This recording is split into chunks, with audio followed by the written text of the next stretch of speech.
Mira Business FM.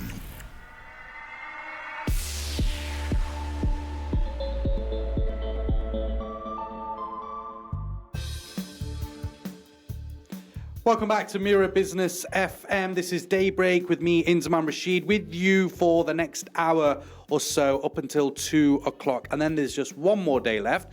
And then it's a public holiday, so we can all relax. Welcome wherever you are tuning in from. Of course, you can watch us live on YouTube at Mira Business FM. You can also hit the subscribe button there where you can watch back on all the interviews that we have on the show, including the one that we had just in the last hour speaking to Dr. Frederick Schneider. He is an economist and a senior fellow at the Middle East Council of Global Affairs. Interesting conversation because we spoke deeply about Dubai surpassing the population of 4 million residents and that growing to 5 and 5.8 million in the years to come, and how a city like Dubai is keeping up with that huge exponential growth that it's seeing, and whether the infrastructure here can actually take it, and what authorities are doing to develop the infrastructure to ensure that we're not just getting a bit too crowded here. I sometimes see people saying that, oh, I'm moving to Dubai, or people message me saying,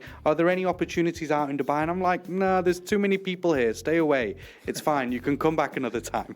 But in this hour, I want to talk about something that people that do come to Dubai thoroughly enjoy, and especially those who live here as well. If you could see, well, you can see me on the cameras, you can see that I'm partial to some good food, and that's exactly what you get here in Dubai. When you think of the world's great dining experiences, you might picture initially Parisian brasseries, even Tokyo's sushi counters, or the fine dining temples of New York.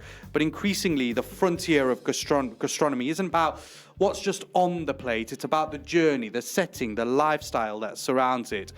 And I want to move to Turkey's Aegean coast, a beautiful part of the world, which I was lucky enough to explore just very recently. And let's tuck into the timeless coves of Göcek. Something new is happening there. Imagine sailing into a hidden bay, stepping off your yacht, entering not just a restaurant, but an entire gastro destination. That's what I had the privilege of doing. I get it, not all of us have yachts, but you know, you can take a small boat out to here as well. A place where every hour of the day becomes a ritual. You've got fresh bread, coffee in the morning, symphony of flavors as the sun sets, music and cocktails deep into the night, and art woven into every corner, which I have witnessed with my own eyes.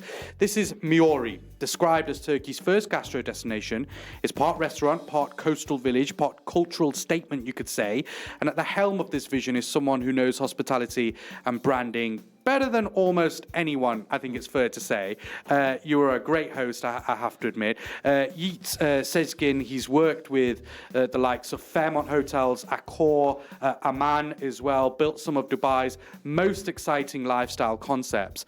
And now through his firm Clé Partners, he's shaping the future of how we dine, travel, and live. And on DayBreak, we're going to explore not just the story of Miori, but the bigger idea of what happens when food, place, storytelling all merge together to create something which I think many could say is truly timeless. Yeats, thank you so much for joining us in the studio. It's a pleasure to have you. The pleasure is mine. No, it's a lovely to have you here. I know we were together just recently in Turkey, in Göcek. Thank you for hosting us. What a sensational place you have. But it's nice to see you here in Dubai as well. Thank you. Nice to be back home. Yeah. So tell us about you. So you live here in Dubai, but obviously this new concept that you have is out in the Aegean coast. Yes, I mean, I think it's better to start with my little history. It's not little. Born and raised in Turkey. Yep. However, I'm half Greek and half Turkish, and really part of this Aegean coastline, the best part of the Aegean coastline, which is sitting between Greece and Turkey, and you witnessed that as you have mentioned. And I've been living in Dubai since 1999, in and out. I've lived in Japan, Qatar, Bahrain, but back into Dubai in all the occasions. So I'm this one that who's been promoting Dubai to come to 5 million population. Yeah. Yes, and obviously for the ones that who knows Dubai well would understand that it's one of the best things about Dubai. Even before COVID, we had the opportunity to live 6-7 months or 8 months of the year here, and 3-4 months of the year on another part of the world. Sure. If going back to your own country, whether that it's India or London or New York or Greece or Turkey or Italy or Singapore, wherever it was, but also Dubai has been very open, unless you're in the service industry, for you to work from home, from your office, whatever. Obviously, that has very much increased with the post-COVID syndromes.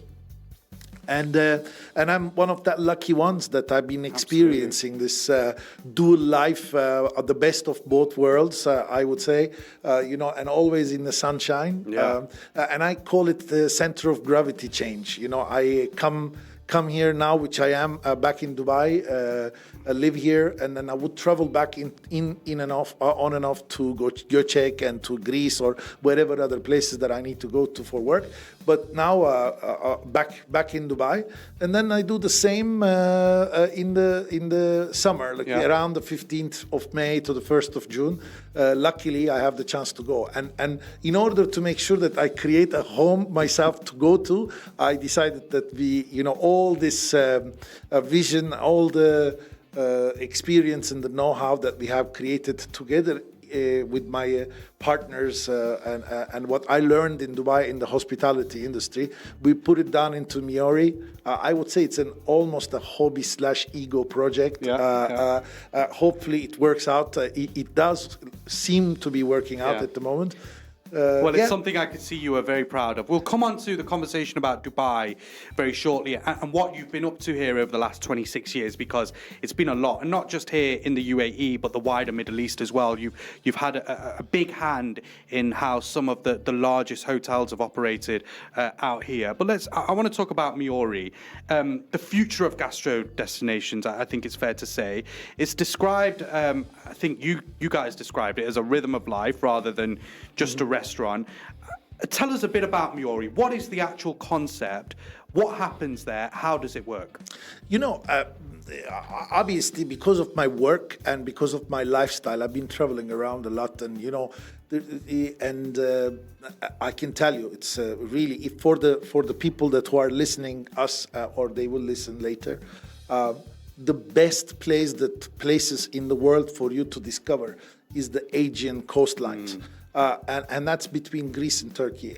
I don't know exactly the numbers, but we can have a look at it. I would say at least 600 to 700 islands that you're talking about due to the nature of the sea and the earthquake zone that created all these islands throughout centuries.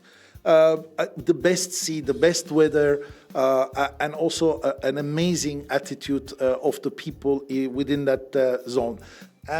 What I wanted to do is, bring that amazing nature and connect it to a super luxury gastro lifestyle destination. And when I say luxury, I am talking about bare feet. We really look after you. We provide you the best of the food, fresh from the sea. There are only very minor examples today around the world that you can do that today. You're sitting on a 60, 70 meter yacht, and then you're going into these small little village restaurants. Some nice, some not nice, but you're never guaranteed the quality of the food and the service that you're going to take. And we our objective and our manifesto and our mission or vision was, how do we create a destination, which is also very difficult because it's very difficult to come from the land, to for all these yachts and yacht lovers and sea lovers that will come there and have a true 360 journey of gastronomy with 6-7 different concepts inside. Because this is it. We've seen the Aegean coast be populated heavily over the summer months with many yachts, super yachts arriving there. Over the years, it's been populated more and more. But there is an issue where sometimes, I mean, look, I don't live on a super yacht, I don't own one, but then I'm sure you get this idea of you want to get off, you want to try and find some nice food, you want to spend maybe a bit of time on the beach, that kind of thing. See some people. Exactly, and not just be on your own vessel the whole time. And so this is what it is. It's a concept where you park up, you can get off, you can enjoy amazing atmosphere, amazing food. What is life like on a yacht that makes you want to kind of do that? Have you spent time on a boat, and is that kind of how the concept came about? I mean, you know, unless you're sitting on a 150-meter massive mega yacht and paying millions of dollars to your service and to your chefs, etc., the life is a little bit limited in the, you know, the sailing boats and the yachts and stuff like this. You know, the kitchen in the boat is not that big for you to create amazing food. You know, your supply chain will be never like us, that you're organized. You have the storerooms and you know, cold rooms and whatever. So you're living in this beautiful environment, in a beautiful, highly invested yacht, but then your gastro experience is not limited, at the top. I can even tell you for the morning, you know, are you capable of doing the best coffee or having cooked your best croissants? And I'm not sure about that, you know. So and bread, you know, in the aging coastline of Turkey, you know, I don't know whether you had the chance to see, but we got some supermarket boats that comes in and sell stuff. If you're lucky, you will find one of them, and if you're not, we wanted to create this place like a little bit of a village. You come in the morning, you know, get your coffee, get your croissant. Or we got this very famous Turkish bagel. It's called simit. People loves it. I don't know, with the sesame, and you put some cheese or honey to it and stuff. And then from there, you know, or you come at lunch. Have a lunch with your kids. You know, kids also want to play. They want to swim in the beach. It's not only the boat experience. They want to run around and stuff. So we provide that opportunity for them. And then, so, you know, a selection of wine. We got the Riva Lounge, as you know. With one of 7 in the world. One of 7 in the world, exactly. I just want this whole idea. Where did it come about? How did you think of this idea? And what? You know, you said it's a hobby. It's like, feels like your passion. And when I saw you there, you were very, very passionate about this whole concept. But where did the idea actually stem from, and how did it come about? You know, I'm almost born in a boat. I told you I'm an Asian boy. You know, my father is a boat maker, and we, you know, throughout the years sitting on yachts and sometimes getting bored and wanting to have some friends and people around us and listening to good music, or really craving for a nice bagel or a simit and stuff, and that it's not available to you in the middle of the sea, and starting to dream about it with your friends on a glass of wine and saying, I wish I had somewhere like this to go to. And then a couple of the little ones that you see in Sardinia and in Saint-Tropez, but they are with, you know, accessible with car as well, and with almost every tourist can access. So we were thinking, like, how can we combine this? And looking at these beautiful bays, and obviously the one that we have selected is, as you know, and you came, it's a super protected bay. It's a natural marina. Very private. Very, very private. So we've been looking at that. I'm sitting on the boat with a couple of my investor level friends and saying, I wish we could do that and stuff. And, you know, the dream started from there, you know, or dream started from the experience. So they were telling me, you know how to do this, you do it, we will put the money, let's buy the land and let's create something. And then, and we look at the place was so big. And then from there, with a curator friend of mine, together with me, we said, let's not do this one concept place. Let's create various concepts, because the other pain that you have is, even you have this place and let's say it's an Asian restaurant with fish and mezzes and stuff. Okay, you go once, you go twice, you're going to start to get bored of it. So we wanted to offer different variety. And that's what you did. You opened 6 different concepts. Correct. Am I right? Just talk us through the different concepts that you have there. And when I say, ladies and gents listening, the food that I tasted there, my belly is just rumbling thinking about it now. Some of the incredibly fresh fish that we had tasted there, it was just absolutely stunning. Even the produce, you can just tell, is really, really fresh. But we'll talk a bit about the dishes in a bit. Tell me a bit about the restaurants, the concepts that you have there. I mean, look, I think if you start from the ground, for my vision was to make sure that we are creating restaurants and concepts that are totally driven by procurement, by product. Simplicity is ultimate sophistication. That's my number one motto in life.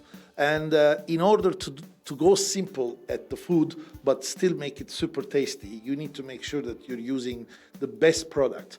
We have 3 people working in our procurement team only to research and buy the best products that are available to us from Greece, from our surrounding, from Turkey and outside Turkey. Each one of them has got its own specialty. I mean, we buy the tomato from a guy who is raising it. We are, our olive oil is our own, but for cooking, we're using the best Spanish olive oil that is available in the world.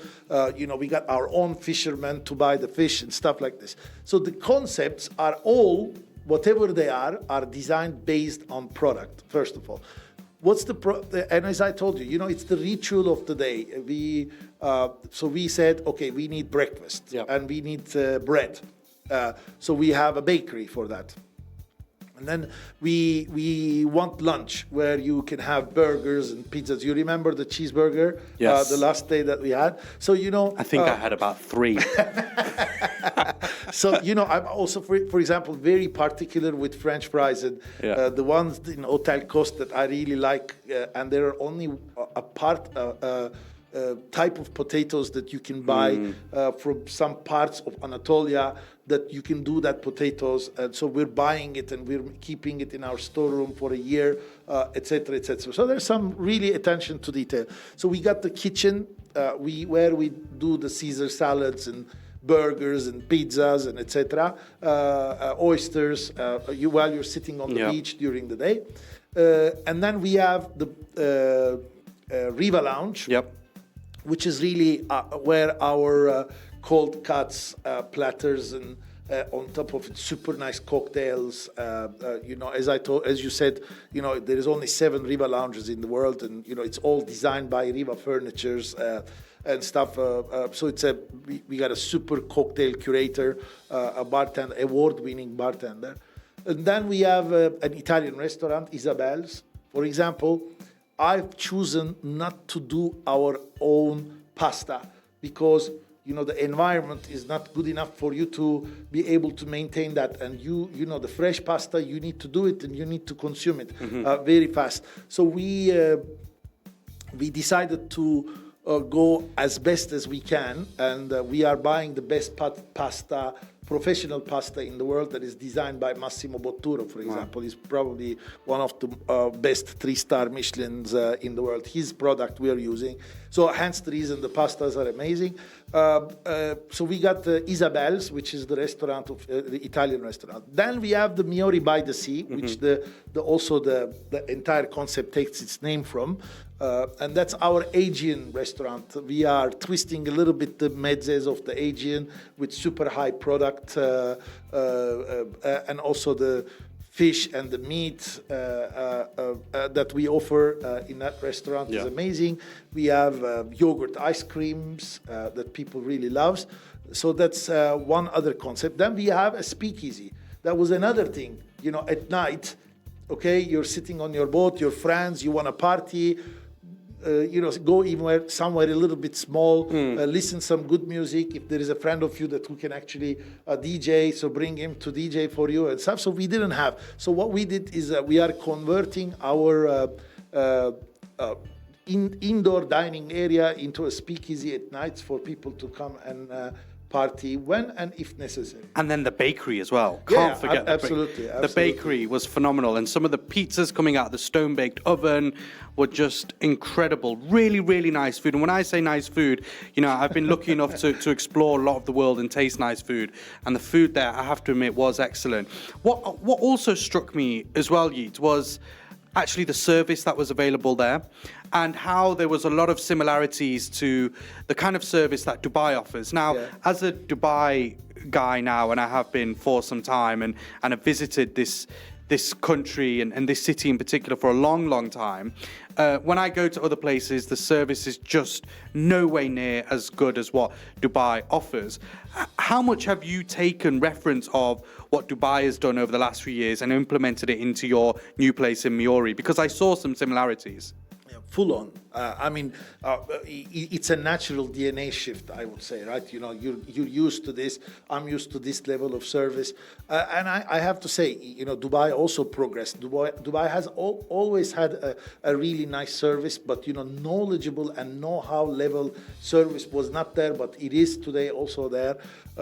You don't receive attitudes here like when you go to Paris and when you go to London and like when you go to New York, and obviously, Turkish hospitality is already there. What we needed to do is we needed to make sure we bring the right people, the right skill set, and train them nicely with the higher level of skill sets that are there, their leaders, and to make sure that we provide them an environment that they also love living and be a part of it. I mean, I can assure you, we will definitely go to a 1-star next year and 2-star the following year. And that's the ambitions. That's the ambition, and most probably they also would like to be a part of it and write that into their CV. Do you think that's a lot more difficult as a gastro dining destination where you've got so many different concepts? What are you hoping? You're hoping, is it that the Italian restaurant will get a star, or are you hoping the whole concept will get a star? How does it work? It's a very good question, by the way. No, we will get stars on different restaurants. Okay. And I believe it will be Miori by the Sea, and Isabel's will be the by the way, we forgot one. We also have an omakase. We got the oko, in the place. But I think for us, the most important two restaurants, the two gastro, would be between Miori by the Sea, the Aegean, and the Isabel's, the Italian. I'd love to have the conversation with you when you definitely get those stars, Yigit. I want to talk a bit about the kind of people that you want to see there. Obviously, it's people who are wealthy enough to have yachts and super yachts and park up there. So what is the kind of clientele? Who have you seen? Who are you expecting to come to Miori? It's definitely not the blink culture because it's the people that who really understand the sea culture and the yachting and sailing culture. You do this automatic separation while you do that. The sailors, the people that who are influenced with the sea and loves to the nature, they are a different type of people already. They have certain finesse, they have certain amount of income, so you separate yourself. We like that. Obviously, we are not the most cheap and affordable restaurant due to the reason of where we sit and what we serve and what's the product that we are looking after. So there are a couple of natural selection processes that are happening when you are actually coming into our restaurant. One is because you need to reach there by the sea. Yep. Two, you really need to want to go there, so you're going to come with a car somewhere and then ask us to pick you up. And then two, you got to be ready to pay a certain amount of fee that Turkey generally is not used to. And to be honest with you, we are designing, or we have been designing this organization and the destination to make sure that the Turkey and the Aegean coastline and Göcek is known more and more by the the mega yachts and mega yacht owners. Just before we quickly go to the news, and stick with us because there's loads that we can still discuss. What are people roughly spending there per night? Can you give us an idea? I think how much would you expect? I think you're per person you're dancing at $250 to $300 per person. Okay. Interesting. And that's because of the level of service, the food, and the atmosphere that you're getting there. Yes, seasonal. And the beautiful location it is, I have to admit, as well. Yigit, stick with us. I want to talk a bit about your career and what you've done, and I've got a few more questions about Miori as well. Stick with us. We are, of course, speaking to you live on Mira Business FM. We're speaking to Yigit Sezgin. He is one of the founders of Miori, and working, of course, with Clé and Partners. The latest headlines on Mira Business FM coming up next.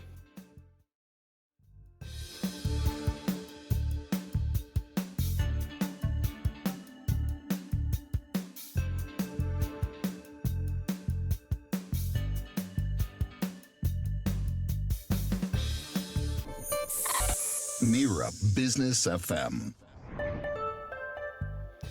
Welcome back to Mira Business FM. This is DayBreak with me, Inzamam Rashid. It's a pleasure to have you. We'll be with you for the next 28 minutes or so today on the 3rd of September 2025. And of course, you can listen to us wherever you are in the world. Just get us on YouTube right now, broadcasting live to you from the Art of Living Mall. And of course, you can catch up on all of our interviews from the show. If you just hit the subscribe button, you can get us across social channels as well at Mira Business FM. Right now, though, we are speaking to Yigit Sezgin. He is a hospitality, how to say, genius maybe, giant maybe, hospitality giant maybe, turning bright red in the studio with us. But the reason he is because he's had a stellar career, and you have had a stellar career in the hospitality sector, and we'll come on to that very shortly. But the reason we're talking to you mainly is because of this new concept that you've come up with, Yigit. It's called Miori, which, as I mentioned earlier, I've had the absolute pleasure of visiting. It's in Göcek in Turkey's Aegean coast. You arrive on your boat, you can get off and you can enjoy a whole day there, essentially, from breakfast, coffees, croissants, breads, all the way to evening dinners, and the nightlife there is exceptional as well. I just want to talk a bit about, you mentioned that this is Turkey's first gastro destination, and there aren't many like this across the world. What do you think this says about Turkey and where it puts Turkey, not just Göcek as this place where many kind of millionaires and high net worth individuals and families are going, but what does it tell you about Turkey? I mean, look, it's one of my countries. My mom is from Turkey, and as I told you, and so is my father from Greece, and this is a beautiful, literally the paradise destination. The Greek mythology says that the Greeks used to take their gods to live in the paradise in that zone of the world, in Datça, Göcek Peninsula. I honestly think, the Turkey's, despite the fact the Turkish hospitality culture is there, the right brands, the right gastro, the right service was not delivered. I wanted to make sure that I bring something to the country where people starts to get to know a more refined hospitality, and get a sample from us and continue to do it in the rest part of the world, rest part of the Turkish coastline. Just give a little bit of a lead, like just give something back to the country, and then also, it's a business opportunity for us, right? It's not been done, and through times you will see, and you're one of the first ambassadors. Everybody's going to talk about us. We wanted to create this destination that you put it in your plan when you're coming into the Aegean coastline. You're going to design your plan and your routes by saying, I'm going to make sure that we are going and stopping by in Miori. On the business side of things, How does it work in some of the off season as well? I mean, are you kind of putting all your eggs in the basket of the peak season for people to arrive, and that's where you're going to make your money? Are you confident that it is going to be a money making machine that you have there? It's definitely. I tell you, the first investment that we put in place and returning that is going to be a long journey. If we put the investment aside and stop thinking like a private equity fund, and you look at the operational income versus operational cost, it's a super healthy business. However, as I told you, because we created a destination and put an infrastructure and made a little bit of roads for trucks and whatever to come to and deliver the food, etc. We have all the electricity, all the water, the sewage systems and everything that we put in place, the marina for the boats to park and provide electricity for the marina. So this is a major infrastructural investment that we put in place. I don't think we're going to return that at the moment. However, we created a destination, and I have 4 more partners together with me. Tomorrow, if you want to sell it, I don't think anybody wants to, because it's really a heaven for us to go to. But if you want to sell it to somebody else, you are not only looking at the multiples of the EBITDA that you're creating, but it's also to the destination that you are selling as an asset. The idea also is I also advise the Minister of Tourism and Culture. Interesting. And there is a new regulation that came out, and we have written that regulation together to make sure that we're not ruining the forests and etc. However, also providing certain tourism investors an opportunity to do luxury glamping. And we have quite a lot of large lands right on the top of Miori, where we would like to continue to create the village by putting 49 super luxury glamping tents. So there is scope to do more than just the gastro destination that you've created. Exactly. And that was kind of moving on to my next question in that, how do you create a space where you have repeat customers? Because obviously that may have been one of the fears that, okay, people might come one time, enjoy the food, and then they don't come to this region or this part of the world again, and they go sail somewhere else. How do you create kind of repeat customers and get people coming back to spend more time there and spend more money? I'm going to answer this question not only for this project, but for a general project, again, for your listeners. I think the most important thing in gastro journeys is to make sure that you can deliver the consistent service and quality on your product, on the food, on your service, right? And when we decided to create this, obviously you need to set priorities. My number one priority, and hence the reason it's called Gastro Destination, was food. For me, there was nothing more important than food. Because I can tell you, if you're a food lover, and if we are cooking amazingly, and we are also growing and enhancing and getting Michelin stars and other recognitions like the top 50, etc., people will read about us and they would want to try it. And I can tell you, including myself, and I know you a little bit, if I tell you today that there is an amazing Pakistani kebab in Sharjah, we're going, because you want to taste it, right? So hence the reason I wanted to create this destination. And for me, the number one priority is never, ever give up from your food, right? So we will continue to deliver the same level that will of service. always be first and foremost, the food. Answer to your question about winter, which is quite an interesting thing, because there are similar, some hotels and a couple of little other beach clubs around us, not a gastro destinations, and then you stayed in one. So these are going to close. However, don't forget, we are a natural marina. Marinas today are extremely expensive if you want to park your boat. So some of our friends that we have throughout the year decides to park their cars, park their boats in front of us, and we charge them to look after their boats during the winter. And then they obviously, because knowing the fact that we will be open throughout the winter, they're going to come and eat and dine with us. Will we make money between January to March? I don't think so.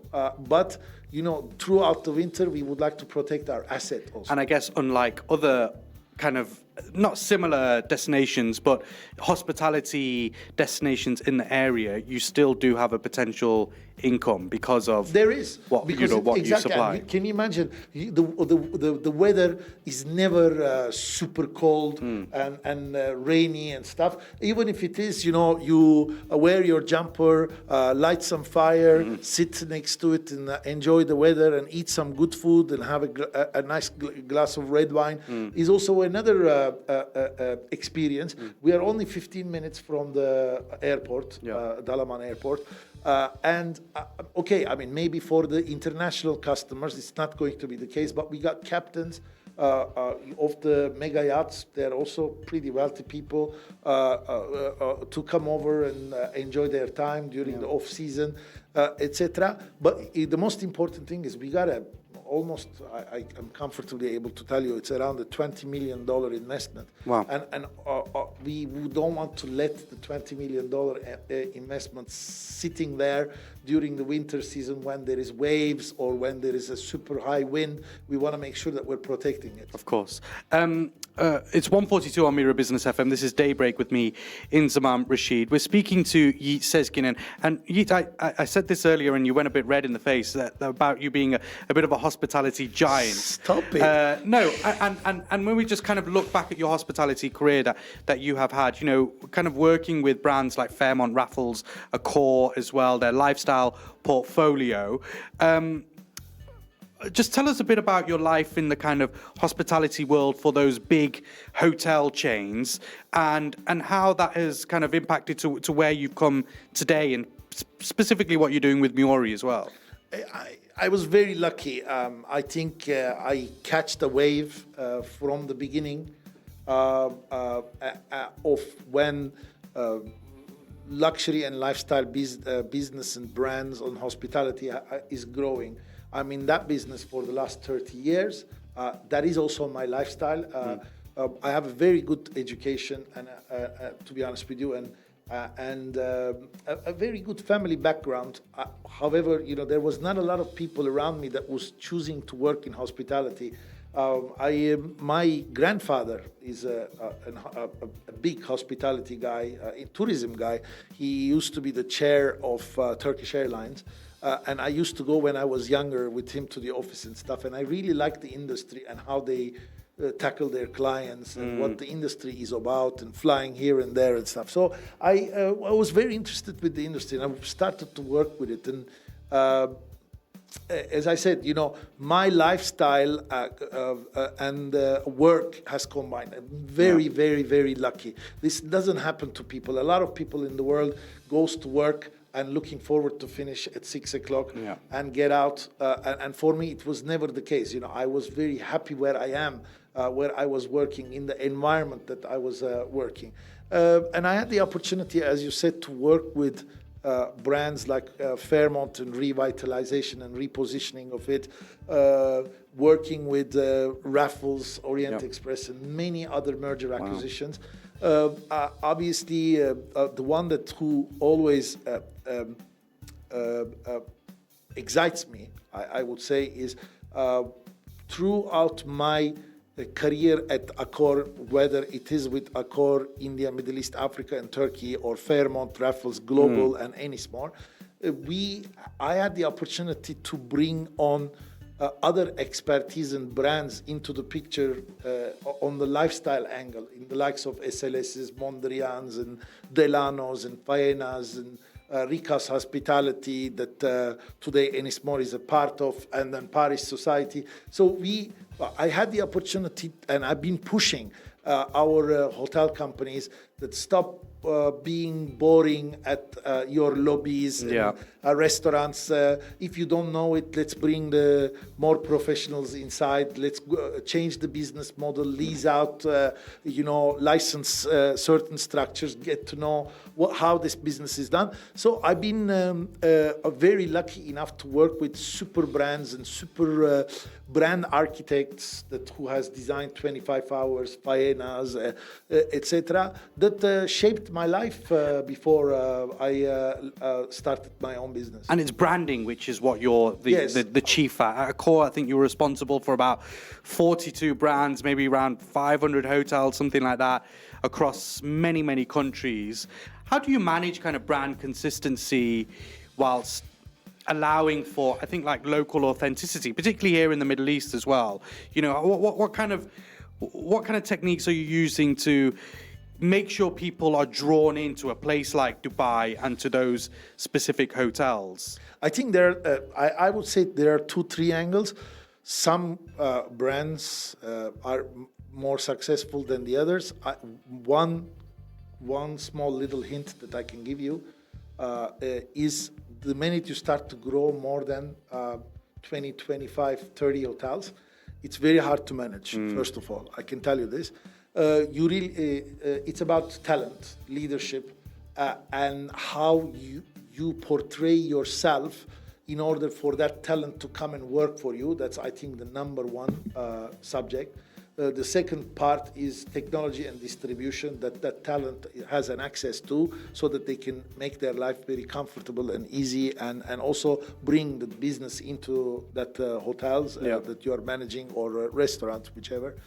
Then it's the brand, the marketing portion of the brand, how you're portraying and messaging and communicating the brand. That I think that's another angle that is very important. And then it's the last but not the least, the operational angle, where you're all process driven. Everything is there. People has an access to what to say, what not to say, what to do, from finance department to procurement department to front of the house to the back of the house to the laundry to the technical services.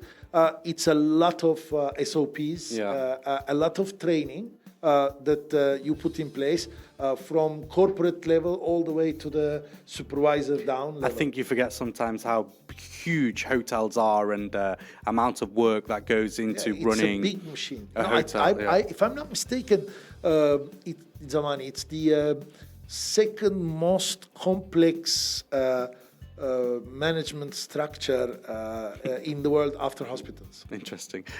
You're currently involved in 3, I think, correct me if I'm wrong, 3 luxury hotels and residences on Dubai Islands, a project on Marjan Island and Ras Al Khaimah as well. Tell us a bit about these projects and how also these projects redefine the luxury landscape in Dubai, which is just growing immensely.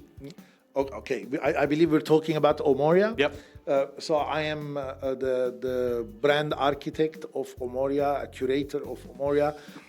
Very lucky enough to have collected an amazing network of friends and investors throughout my life, and with one of them, a very visionary one, Karim Al-Fahmi, we merged our forces, and he's a super developer, luxury boutique developer, one of the very few in Dubai, not like, doing the masses. He's done the Palm Couture in the West Bay, for example. And I used to walk around the West Palm and see this building. And I used to say, I wish I had one apartment here. And I never knew that it's done by Karim, by the way. Did he give you one? Not yet. Oh, there is nothing available. There is only 11 penthouses. It's so beautiful. But so he had 3 already lands in Dubai Island, and we merged our powers with another super investor, the ex-chair of the IFC, Dr. Omar bin Sulayem. Yep. We sat together and decided to create a brand for residential hospitality.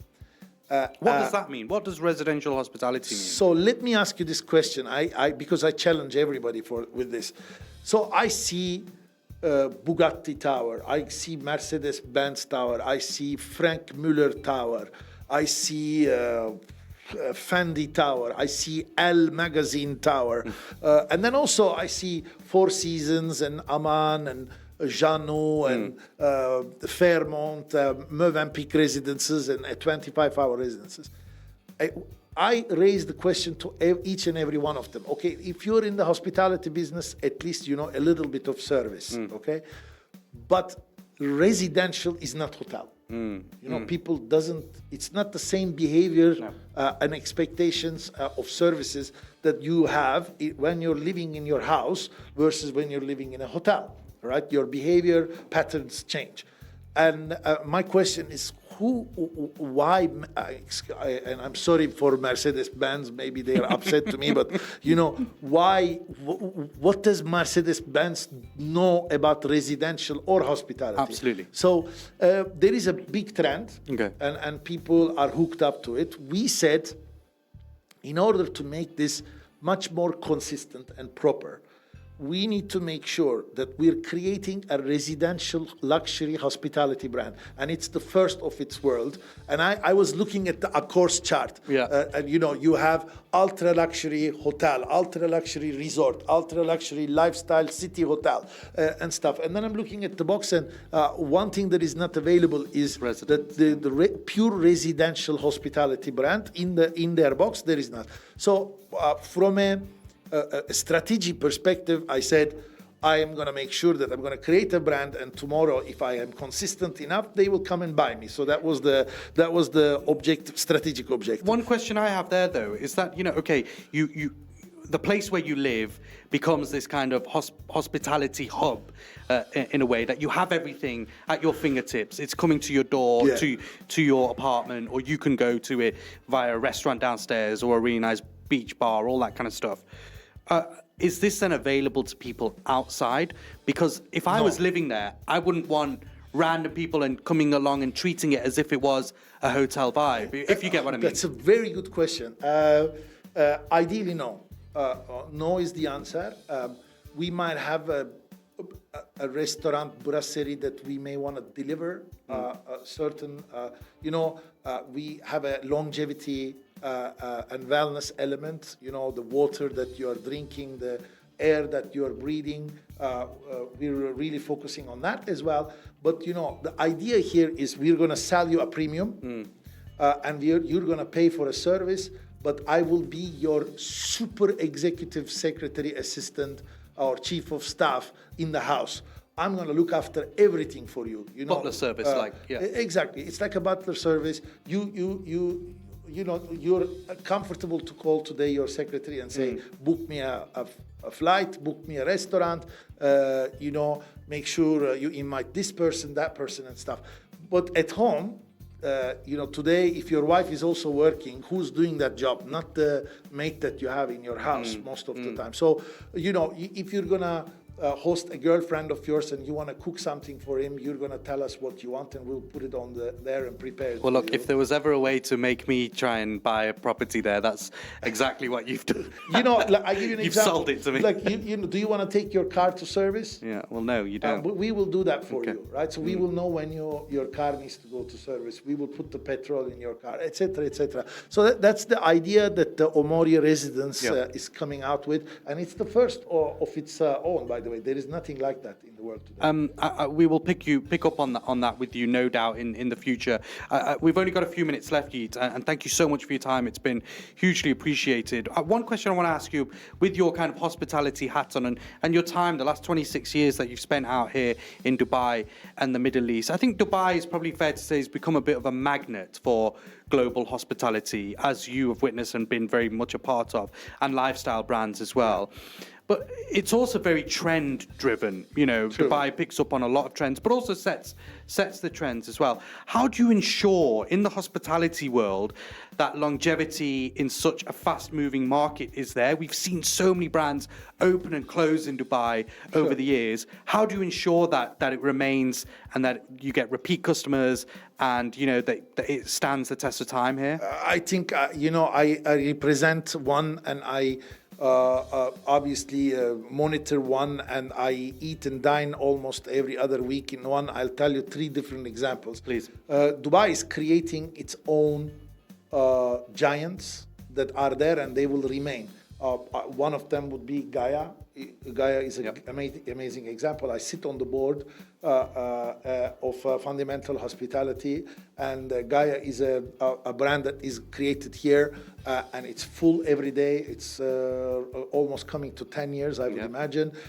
Nothing has changed. So there will be solid, sustainable brands that are going to continue. Some will change, like in New York, like in London, like in Italy, like in Milano. Dubai slowly setting up its stage for its solid brands and destinations. I'll give you another example, Zuma. I came twice to Dubai during the summer to do some business. And I walked into Zuma, and it was packed like it's even in the another Turkish-owned yes, concept, exactly. Ferit Bey Dream Group, and then Orfali Brothers, and now they created another small section called Bros. Now they're playing for a 3-star.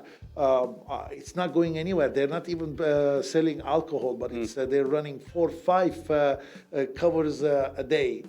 So Dubai is setting its scene with its solid brands. Thank you so much for your time. I've got to ask you just before you go: do you still feel Dubai is the best destination in the world for its hospitality scenes, or do you think it's been challenged by other cities? Or do you think it's challenging the bigger cities like London, New York, etc.? There will always be a competition, but I think Dubai managed to place itself in the top 5.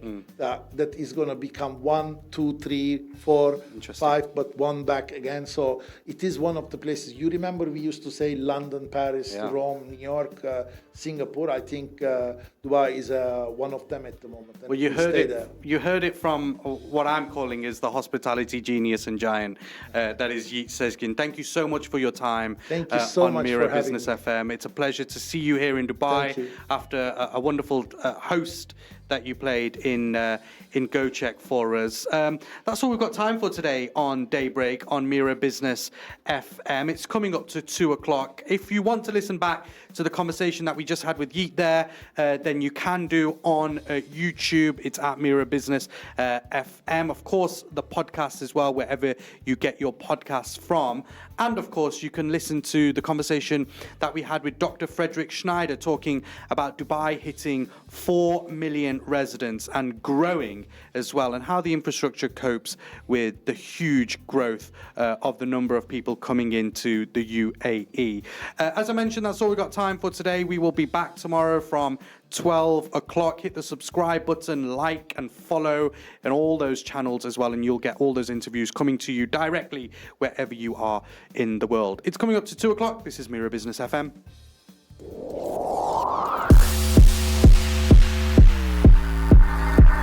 Mira Business FM.